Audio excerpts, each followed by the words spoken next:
Good morning, dear students. Yesterday we have completed the parts of the flower, types of the flower.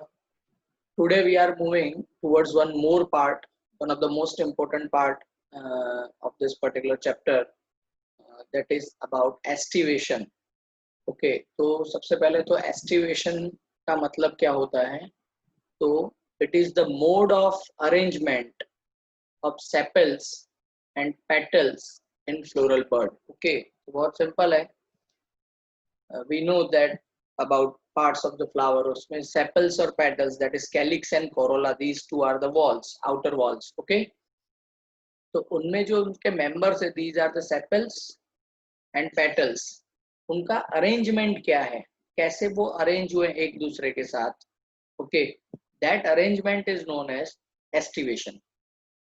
तो ऐसे चार type के estivation होते हैं. यहाँ से नीट क्वेश्चन हो सकते हैं.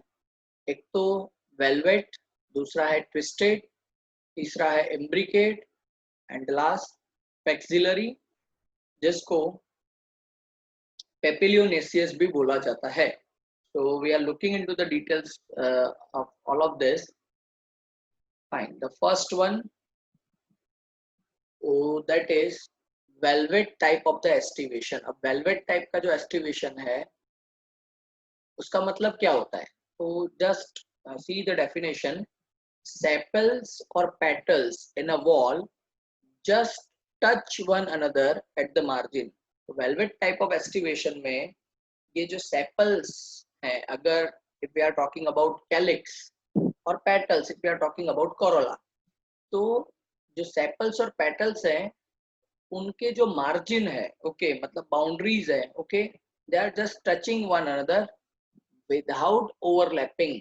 ओवरलैप नहीं करते हैं एक दूसरे को, जस्ट उनके जो एंड पॉइंट्स हैं वो एक दूसरे को टच करते हैं. जैसे you can see in this diagram. Okay, these are the petals. Okay, तो उसमें आप ये पेटल देखिए, its end is just touching to the end of this petal, और इसका जो एंड है वो इस पेटल के एंड को टच कर रहा है विदाउट गेटिंग ओवरलैप. ओके, तो एक ही रेडियस वाला पूरा सर्कल जैसा ही आपको देखने मिलेगा. This type of the estivation is known as velvet type of the estivation. Example यहाँ पे आपको दिया गया है Calotropis. Calotropis is the example. आप देख सकते हैं यहाँ पे जो आपको फ्लावर दिखाया गया है. Okay, these are the petals. Okay, और उसके आप अरेंजमेंट देखिए तो यहाँ पे एक खत्म हो रहा है, दूसरा यहाँ से इमर्ज हो रहा है विदाउट ओवरलैपिंग. ओवरलैप नहीं हो रहे हैं एक दूसरे के ऊपर.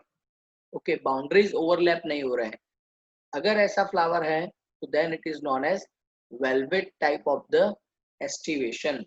ओके, तो बहुत सिंपल है, याद रखना. नीट क्वेश्चन कैसे पूछ सकते हैं आपको? चारों एस्टिवेशन पढ़ लेने के बाद क्वेश्चन ऐसे हो सकते हैं, which of the following flower और the petals of the which of the following flower is having velvet type or imbricate type or twisted type or axillary type of the estivation. तो आपको आपके syllabus में जितने भी इस chapter में flowers दिए गए उनके बारे में आपको पूछ सकते हैं. Okay, so you have to remember this. यहाँ पे एग्जाम ऑलरेडी दिए गए हैं, आपके टेक्स्ट बुक में भी है. Twisted type of the aestivation, the second one. तो ट्विस्टेड में क्या होता है? One margin of the appendage overlaps that of the next one and so on. मतलब एक जो अपेंडेज, मतलब यहाँ पे याद रखना है सेपल और पेटल की बात कर रहे हैं. अपेंडेज का मतलब होता है पार्ट. ओके, तो one margin of the appendage, यहाँ आप बोल सकते हैं सेपल और petal, overlap that of the next one and so on. मतलब एक जो है पेटल या सेपल, वो उसके ठीक पास वाला जो है, उसका नेबर जो है, उसके मार्जिन के साथ, मतलब उसकी बाउंड्री के साथ ओवरलैप कर रहा है. You can see over here, यहाँ पे जो ट्विस्टेड का डायग्राम आपको दिखाया गया है. Okay, just observe this. This is the petal. आप देखिए यहाँ पे एक बाउंड्री बाहर है, इस एंड वाला बाउंड्री अंदर है. यहाँ पे उसका जो नेबर है उसका जो मार्जिन है वो बाहर है, और उसका जो दूसरा मार्जिन है ऑपोजिट एंड पे वो अंदर है. आप देख सकते हैं it is following a fashion. Okay, एक पर्टिकुलर फैशन फॉलो कर रहा है.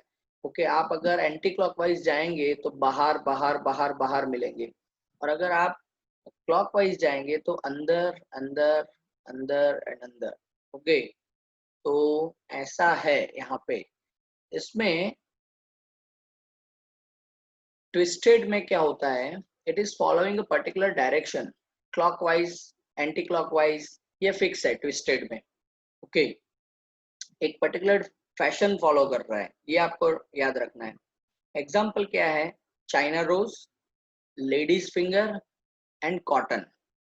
ओके, ये आपके टेक्स्ट बुक के एग्जाम्पल्स है, China rose, ladies finger and cotton. आप देखिए चाइना रोज में ये पेटल देखिए सबसे ऊपर वाला, उसका एक साइड वाला जो लेफ्ट साइड वाला आपको दिख रहा है मार्जिन, वो अंदर है।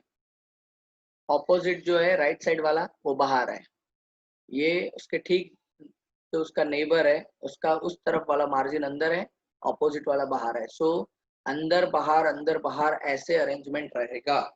It is called twisted type of the aestivation. Okay, और एक पर्टिकुलर डायरेक्शन में होगा, रैंडम नहीं। आप देखिए अगर आप राइट टू लेफ्ट जा रहे हैं तो राइट टू लेफ्ट वाले जितने भी मार्जिन है वो अंदर है। अगर लेफ्ट टू राइट आ रहे हैं मतलब एंटी क्लॉकवाइज आ रहे हैं तो जितने भी मार्जिन आपको दिख रहे हैं ओपन, वो बाहर की ओर ओपन दिख रहे हैं। Okay, third is the imbricate type of the estivation। imbricate type of the estivation, तो जो imbricate type of the estivation है वो दूर से अगर हम देखेंगे ऐसे, जस्ट आप डायग्राम को ऑब्जर्व करिए तो आपको ऐसा लगेगा कि इट इज ट्विस्टेड, लेकिन थोड़ा डिफरेंस है। क्या डिफरेंस है, so the margins of the sepals और petals overlap one another. Overlapping यहाँ पे भी है ट्विस्टेड के जैसे, but not in any particular direction. ये वर्ड इंपॉर्टेंट है। ट्विस्टेड में एक पर्टिकुलर डायरेक्शन है, क्लॉकवाइज एंटी क्लॉकवाइज ऐसे। यहाँ पे कोई ऐसा डायरेक्शन नहीं है, रैंडम ओवरलैपिंग, कोई बाहर रहेगा कोई अंदर रहेगा ऐसे। जैसे आप यहाँ पे ऑब्जर्व करिए एम्ब्रिकेट में, ये सबसे टॉप वाला जो आपको दिख रहा है पेटल, दोनों मार्जिन उसके अंदर है। फिर उसका जो नेबर है उसका एक मार्जिन बाहर है एक अंदर है, इसके दोनों बाहर है, इसका भी एक अंदर एक बाहर है, और इसका भी आप देखिए एक मार्जिन अंदर एक मार्जिन बाहर है। सो रैंडम अरेंजमेंट है, not in a particular fashion और not in a particular direction. Okay, example क्या है इसके, cassia and gulmohar are the example of this type of the flowers. Okay, तो आप यहाँ पे देख सकते क्लियर कट दिख रहा है, ये ऊपर वाला पेटल उसके दोनों मार्जिन बाहर है। ओके, जबकि इसका जो नेबर है अंदर और ये वाला बाहर, अंदर और ये वाला बाहर, ये इसके दोनों मार्जिन नीचे है, इसका एक मार्जिन नीचे है एक मार्जिन ऊपर है। तो ऐसा अरेंजमेंट आपको देखने मिलेगा। यहाँ पे भी आप देखिए गुलमोहर में भी ऐसा ही है, ये क्लियर दिख रहा है, नीचे है ऊपर है, नीचे ऊपर ऊपर नीचे ऊपर। तो ये इम्ब्रिकेट टाइप का एस्टिवेशन हो गया। ओके, बिकॉज होता क्या है इसमें, कोई पर्टिकुलर फैशन ये फॉलो कर नहीं रहा। ओके, अगर ये ट्विस्टेड होता तो फिर एक पर्टिकुलर डायरेक्शन में फॉलो करता है, इतना आपको याद रखना है। Okay, now the fourth type of the estivation, it is called vexillary type of the estivation। vexillary estivation का एक दूसरा भी नाम है पेपेलियोनेसियस एस्टिवेशन, क्योंकि एक फैमिली है पेपेलियोनेडी। ओके, पेपेलियोनेडी एक फैमिली है। ओके, उसकी एक सब फैमिली जो थी फेबेसी। ओके, लेग्यूमिनोसी फैमिली, जो उसका नाम अब हो चुका है फेबेसी फैमिली, वो इस चैप्टर में आप पढ़ने वाले हैं। तो पेपेलियोनेडी फैमिली जो है, उस फैमिली के फ्लावर में ज्यादातर आपको इस तरह का एस्टिवेशन देखने मिलता है, वेक्सिलरी टाइप का एस्टिवेशन। ओके, क्या होता है वेक्सिलरी, ये थोड़ा आपको अलग तरह का पूरा दिखेगा। So in this there are 5 petals, ये फिक्स है, यहाँ पे आपको 5 पेटल्स ही देखने मिलेंगे। 5 पेटल्स, लेकिन कैसे हैं, सभी एक साइज के नहीं है, सभी अलग अलग साइज के हैं। You can see over here the largest petal which is known as standard petal. आप यहाँ पे देखिए अरेंजमेंट में वेक्सिलरी में, ये जो है सबसे लार्जेस्ट पेटल है टॉप वाला। ओके, जिसको बोला जाता है standard petal, which overlaps the 2 lateral petals which are known as wings. मतलब उसके एक्साइल में जो है ना लेटरल पेटल्स, ये वाले एक्साइल पैटर्न्स, ओके, उसको बोला जाता है wings, lateral petals, which in turn overlap the two smallest anterior petals which are known as keel. Okay, सबसे अंदर वाले, okay, smallest petals anterior, okay, उनका नाम दिया गया है कील। ओके, तो तीन तरह के पेटल्स आपको देखने मिलते हैं, one standard, two wings, two keels. इसको लिखा भी ऐसे जाता है 1+2+2। वन स्टैंडर्ड, अगर कहीं पे भी फ्लावर में लिखा है 1+2+2 तो ये यही है। वन कैसे लिखते हैं ये सब नेक्स्ट सेशन में हम देखेंगे ही।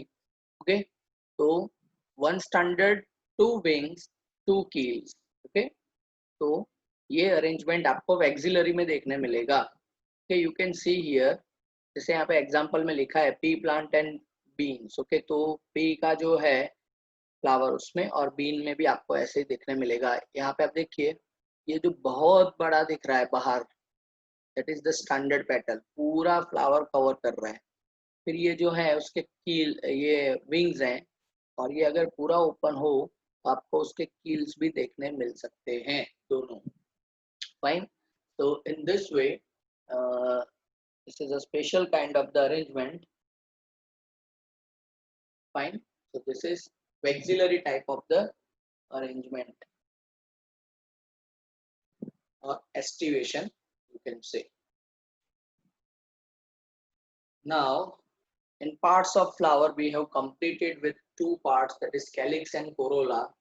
Now मतलब accessory organs के बारे में हमने खत्म किया, we are moving towards the androecium. Okay, androecium, fine, which is the male reproductive organ. Fine, you can see over here androecium. Androecium which is composed of stamens. Okay, androecium में आपको जो members हैं उसको क्या बोला जाता है, stamens. Each stamen represents the male reproductive organ. हर एक जो stamen है वो male reproductive organ है. A stamen consists of a stalk, that is called filament, and an anther. ये जो चैप्टर अभी आप पढ़ रहे हैं, ओके, यहाँ से ये पूरा चैप्टर, ओके, यहाँ से एंड्रोशियम से लेके इंक्लूडिंग सेक्सुअल रिप्रोडक्शन, ये सभी चीजें आप 12th में रिपीट करने वाले हैं। ओके, यहाँ पे तो सिर्फ हम स्ट्रक्चर्स की बात कर रहे हैं ना, लेकिन इसमें इंक्लूड होगा मोड ऑफ रिप्रोडक्शन, कैसे फ्लावरिंग प्लांट में रिप्रोडक्शन होता है। ओके, वो वहां पे 12th में ऐड होगा। मतलब ये तो उसका इनिशियल पार्ट आपको वहां पे 12th में अगेन पढ़ना ही है। ओके, प्लस रिप्रोडक्शन वहां पे ऐड हो जाएगा। ओके, सो अगर यहाँ पे ठीक से पढ़ लिया तो 12th में कम से कम उस चैप्टर का 10% बर्डन आपका कम हो जाएगा। So each स्टेमन represent the male reproductive organ. A स्टेमन consist of a stalk which is called filament and an anther. आप देख सकते हैं यहाँ पे ये पूरा एक स्टेमन दिखाया है। इस स्टेमन में नीचे जो ये दिख रहा है stick like structure, that is called filament, या तो उसको स्टाल्क भी कहा जाता है। On the top of the stalk or filament you can see anther. Okay, fine. तो जो ये anther है उसके बारे में देखते हैं। फाइन, क्योंकि स्टाल्क का काम सिर्फ और सिर्फ एंथर को एक प्लेटफॉर्म देना है, हाइट देना है। अदरवाइज इस पूरे मेल रिप्रोडक्टिव स्ट्रक्चर में सबसे इंपॉर्टेंट अगर कोई है तो that is anther. So each anther is usually bilobed. Okay, anther जो होता है वो बायलोब्ड होता है। बायलोब, बाय का मतलब two, and lobe, two lobe वाला। कैसे, तो ये एंथर आप देख सकते हैं, एक लोब यहाँ पे दिख रहा है और एक लोब ये स्टिक के पीछे मतलब फिलामेंट के पीछे भी आपको दिख रहा है। यहाँ पे भी आप देख सकते हैं ये फिलामेंट है। कर्सर मेरा यहाँ पे जो जा रहा है उस वर्टिकल लाइन से आप दो सेक्शन कर दीजिए तो लेफ्ट एंड राइट। ओके, तो ये बायलोब्ड हो गया। मतलब एंथर के स्टाल के ऊपर, सॉरी फिलामेंट के ऊपर आपको एंथर जो है वो दो पार्ट्स में डिवाइड देखने मिलेगा, लेफ्ट एंड राइट। लेकिन अभी स्टोरी यहाँ पे खत्म नहीं हो रही है। Each lobe has two chambers. Bilobed तो है लेकिन हर एक लोब के पास कितने चैम्बर है? 2 chambers which are called pollen sacs. Okay, which are called pollen sacs. यहाँ पे सैक का मतलब क्या होता है? बैग. पोलन बैग्स होते हैं. ओके, हर एक लोब के पास 2 चैम्बर है. कैसे दिख रहा है आपको? यहाँ पे देखिए, यहाँ पे अगर हम वर्टिकल सेक्शन कर देते हैं तो ये लेफ्ट साइड वाला लोब और ये राइट साइड वाला लोब. अब लेफ्ट साइड वाले लोब को देखिए आप, तो चैम्बर 1 जो पर्पल कलर का दिख रहा है और ये चैम्बर 2. राइट साइड वाले में भी अगर आप देखेंगे तो चैम्बर 1 जहाँ पे अभी कर्सर है और चैम्बर 2. तो अगर कोई आपसे पूछे कि एक एंथर में कितने चैम्बर होते हैं या तो पोलन सैक होते हैं, तो कुल मिला के 4 चैम्बर्स कुल मिला के, because anther is bilobed and one lobe is having 2 chambers, so 2 into 2 that is 4. okay, ये जो पोलन सैक्स हैं या पोलन बैग्स हैं, उसके लिए एक और टर्म भी यूज होता है, दैट इज कॉल्ड माइक्रोस्पोरेंजियम. यहाँ पे देखिए राइट हैंड साइड वाला जो डायग्राम है स्टेमेन का, उस पे देखिए माइक्रोस्पोरेंजियम. क्यों माइक्रोस्पोरेंजियम बोला जाता है? बिकॉज ये जो बैग है, पोलन सैक है, उसमें पोलन ग्रेन प्रोड्यूस होता है. Okay, we are familiar with the pollen grains. Pollen grain produce होता है और ये जो पोलन ग्रेन है, ओके, वो स्मॉल साइज के, इसके लिए उसको माइक्रोस्पोर्स बोला गया है. Okay, pollen grains are very small, that's why उसको माइक्रोस्पोर. ओके, और स्पोर्स जैसे हैं, छोटी साइज के हैं, तो उसको बोला गया माइक्रोस्पोर. और ये जो माइक्रोस्पोर जिस बैग में प्रोड्यूस हो रहे हैं, उस बैग को इसीलिए नाम दे दिया गया है माइक्रोस्पोरेंजियम. माइक्रोस्पोरेंजियम. ओके, तो ये सिनोनिम्स हैं. अगर चैम्बर्स बोलिए, पोलन सैक बोलिए, माइक्रोस्पोरेंजियम बोलिए, सभी का मतलब एक होता है. Fine. Pollen sacs contain pollen grains. Okay, तो ये जो पोलन सैक्स है उसके अंदर पोलन ग्रेन्स होती है. ये छोटे छोटे आपको पर्पल कलर के जो राउंड्स दिख रहे हैं, these are actually pollen grains. A sterile stamen is called staminode. अब स्टेराइल स्टेमेन का मतलब, सी, रिप्रोडक्टिव स्ट्रक्चर है ना, एंड्रोशियम, मतलब ये एंथर वगैरह क्या है? रिप्रोडक्टिव स्ट्रक्चर्स है. अगर कोई ऑर्गेनिज्म रिप्रोड्यूस नहीं कर सकता, ओके, सेक्सुअल रिप्रोडक्शन नहीं कर सकता, तो उसको बोला जाता है sterile. Okay, it is sterile. तो अगर कोई स्टेमेन ऐसा है विच इज स्टेराइल, अब यहाँ पे स्टेमेन स्टेराइल है, ये ऑर्गेनिज्म नहीं है, इट इज ऑर्गन. तो स्टेमेन जो है अगर स्टेराइल है, इसका मतलब क्या है? अगर कोई स्टेमेन पोलन ग्रेन प्रोड्यूस नहीं कर रहा है, अगर कोई स्टेमेन पोलन ग्रेन प्रोड्यूस नहीं कर रहा है, तो फिर उसको बोला जाएगा स्टेमिनोड. मतलब पोलन ग्रेन नहीं होगा तो पोलिनेशन नहीं होगा, तो ये रिप्रोडक्शन में हेल्प नहीं कर सकता है if it is not having pollen grain. Okay, so this is about anther. Fine. अब अरेंजमेंट, कुछ अलग अलग अरेंजमेंट आपको देखना है, क्योंकि मॉर्फोलॉजी पढ़ना है तो फिर अरेंजमेंट ही है. Size, shape, structure, arrangement, symmetry, this is morphology. So when the stamens are attached to the petals, बहुत बार आपको फ्लावर्स में ऐसा देखने मिलेगा कि जो स्टेमेंस है वो पेटल्स के साथ अटैच होते हैं. स्टेमेंस जो है वो पेटल्स के साथ अटैच रहते हैं. ओके, ऐसे अगर कोई स्टेमेंस है, okay, when the stamens are attached to the petals, this type of the stamens are known as epipetalous. Okay, ऐसे स्टेमेंस को बोला जाता है एपीपेटलस, मतलब पेटल्स के साथ फ्यूज्ड है. Okay, epipetalous. ओके, जैसे एग्जांपल होता है ब्रिंजल. यहाँ पे आप देख सकते हैं. ओके, एपीपेटलस फ्लावर आपको दिखाया है. एपीपेटलस फ्लावर, अगर ऐसा वर्ड यूज किया है तो फिर समझ जाना है आपको कि स्टेमेंस जो है इसके, the stamens are attached to the petals. So you can see over here, these are the petals, and along with the petals, this stamens are attached. ये येलो कलर के. अब देखिए इस फ्लावर में भी यू कैन सी, ये बाहर जो पिंक कलर के हैं, those are the petals and these are the stamens, और ये जो स्टेमेंस है उसका बेस आप देखिए, okay, they are fused with petals, तो base are fused with petals, okay. तो ऐसे फ्लावर को बोलेंगे एपिपेटलस, ऐसे स्टेमेन को भी बोलेंगे एपिपेटलस। Example brinjal. फिर हमने देखा था sometimes petals and sepals can not be distinguished, आप उसको अलग नहीं कर सकते हैं। तो ऐसा अगर एक कॉमन वॉल बन जाता है सेपल्स और पेटल्स का, तो उसको हम पेरियंथ बोलते हैं। ओके, सो जैसे पेटल्स के साथ अटैचमेंट हो सकता है, सो ऐसे पेरियंथ के साथ भी स्टेमेंस अटैच हो सकते हैं। So when the stamens are attached to the perianth, they are epiphyllous. Okay, epipetalous तो पेटल्स के साथ, एपीफाइलस तो पेरियंथ के साथ। Example lily, you can see over here epiphyllous flower.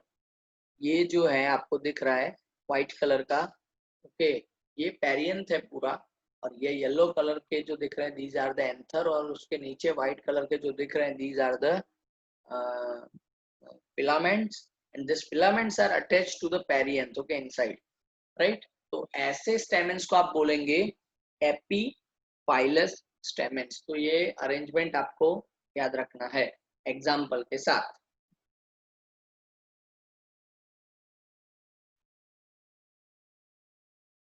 Fine.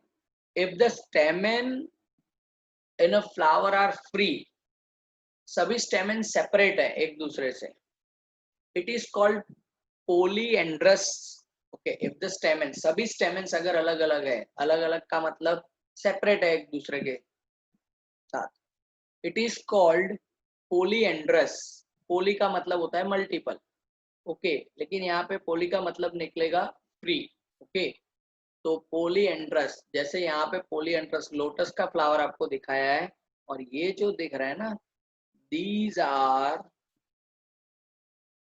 स्टेमेन्स and this stamens are free. आप पता कैसे चलेगा फ्री है? तो पहले भी मैंने आपको सेपल पेटल के बारे में बताया हुआ है, प्लक इट। आप किसी एक मेंबर को प्लक करके देखिए, अगर वो अकेला बाहर निकल रहा है, उसमें से प्लक आउट हो रहा है, then it is पोलीएंड्रस।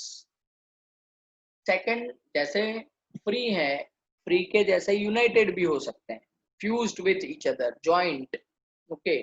So if the stamens are united मतलब joint with each other, it is called synandrous. Syn का मतलब ही होता है यूनाइट होना, सिन का मतलब होता है यूनाइट होना, तो सिनएंड्रस।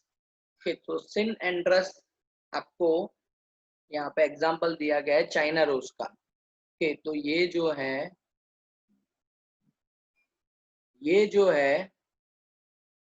ओके, ये पूरा फ्यूज्ड है, यहाँ पे सभी एक दूसरे के साथ फ्यूज्ड है, दैट्स व्हाई एक ही जगह से इमर्ज आउट हो रहे हैं।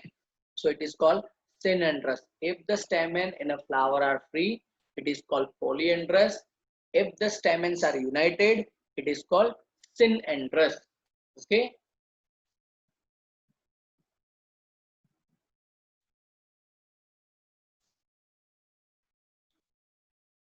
Okay. अभी एक अरेंजमेंट खत्म नहीं हुआ, दूसरा अरेंजमेंट आपके सामने है। अगर स्टेमेंस सिनएंड्रस टाइप के हैं, सिनएंड्रस मतलब यूनाइटेड टाइप के हैं, ओके, तो उसके भी बहुत सारे टाइप्स है। जनरली यहाँ पे आपको 3 टाइप्स दिखाए गए हैं। Synandrous stamens are of many types and you have been explained over here with the 3 types, okay. कौन कौन से 3 टाइप्स आपको दिखाए गए हैं?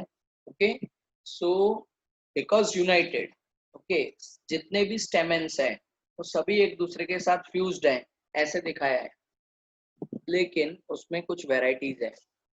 मोनो एडेल्फस, यहाँ पे ओ होना चाहिए, मोनो एडेल्फस।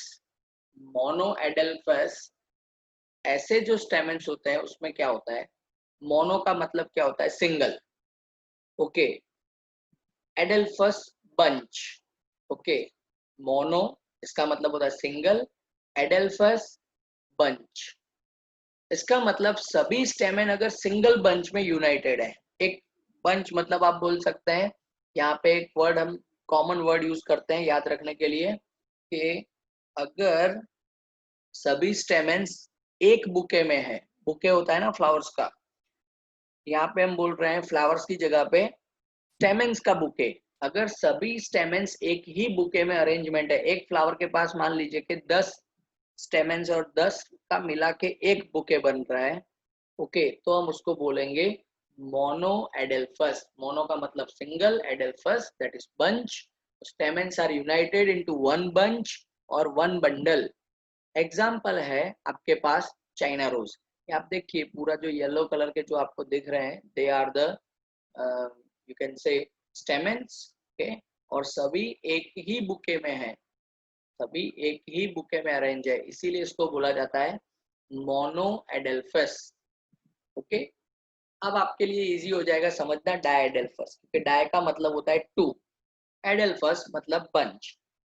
अगर स्टेमेंस एक की जगह पे दो बंच में, दो बुकेज में, दो बंडल्स में अरेंज्ड है, okay, then it is called diadelphous. तो ऐसा आपको पी प्लांट के फ्लावर में देखने मिलता है। डायडेल्फस यहाँ पे बहुत अच्छे से फ्लावर दिखाया है, you can see over here. ये यहाँ पे देखिए पी प्लांट में 5 एंथर होते हैं, मतलब 5 स्टेमन होते हैं, तो उसमें 4+1 ऐसा अरेंजमेंट है। आप देखिए यहाँ पे 1 2 3 4, 4 एक साथ है, उनका एक ट्यूब भी कॉमन बन रहा है, और एक बेचारा बाहर अकेला पड़ा है यहाँ पे, you can C.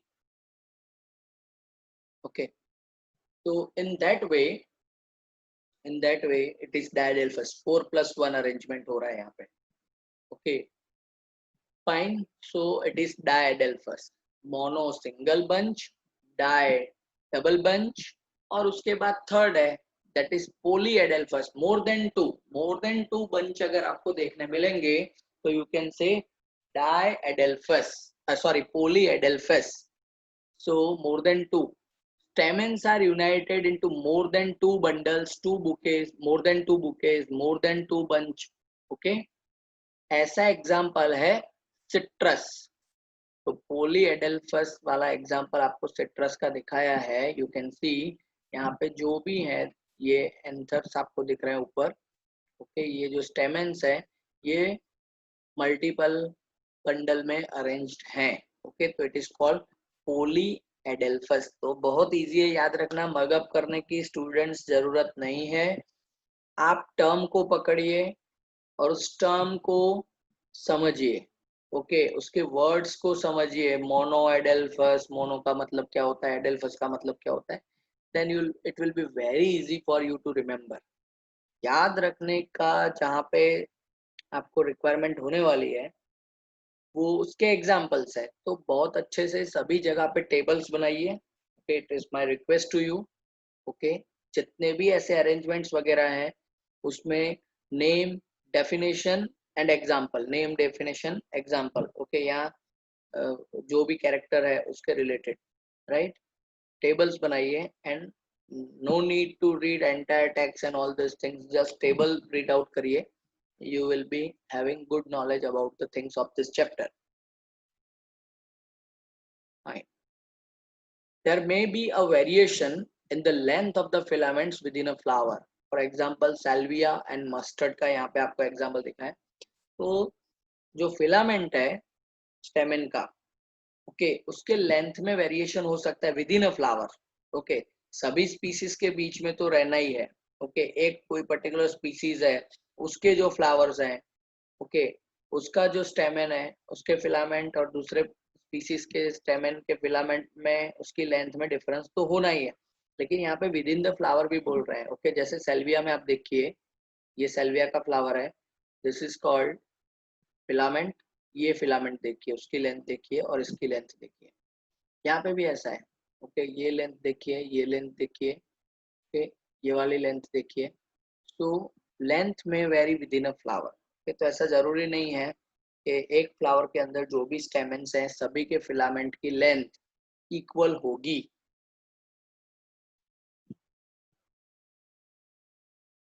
Fine, so now we are moving towards one more part, the last wall, that is gynoecium।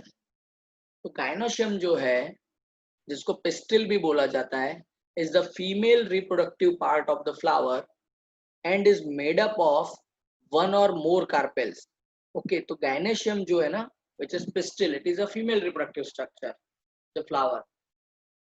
Generally carpel एक होता है जनरली, लेकिन उसके अलावा भी कुछ एग्जाम्पल्स हैं हमारे पास जहाँ पे कार्पेल्स एक से ज्यादा होते हैं। ओके, तो वन और मोर कार्पेल। ओके, तो you can see over here, carpel जो है it has three parts.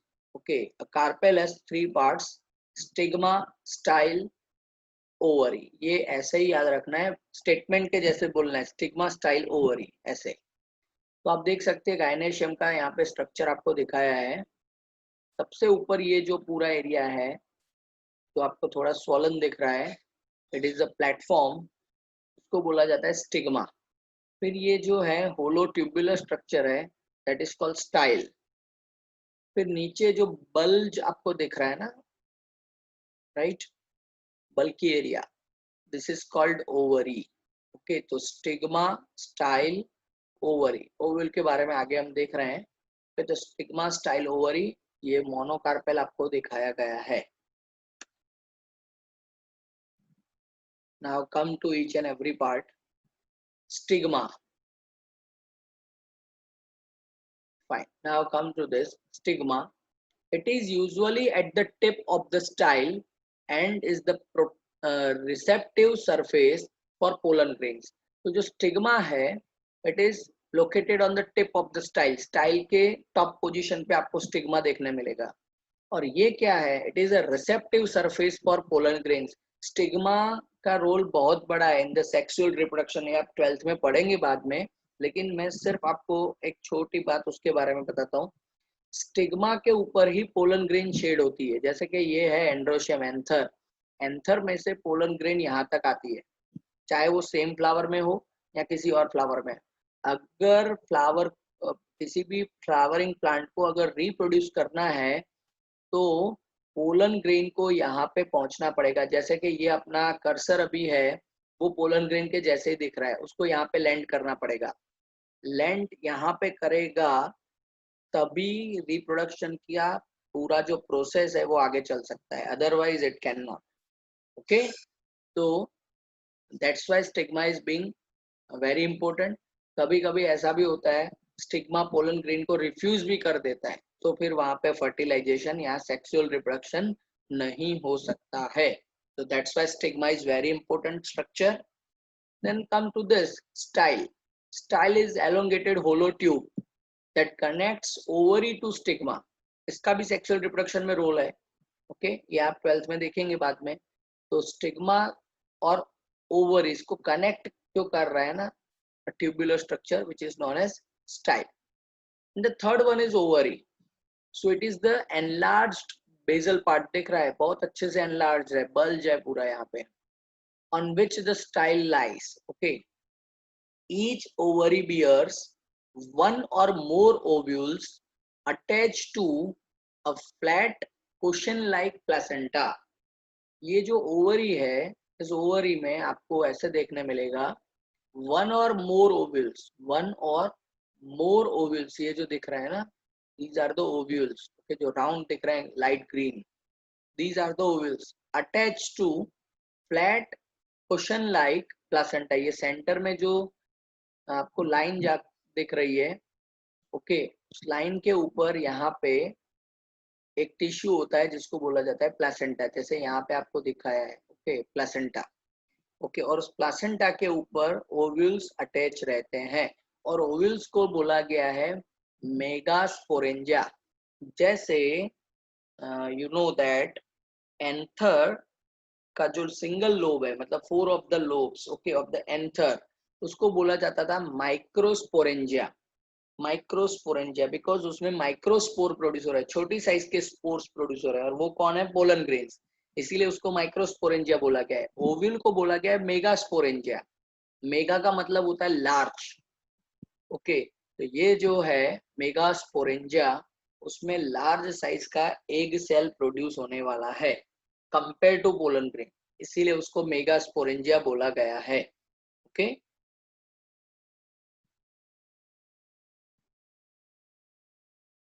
now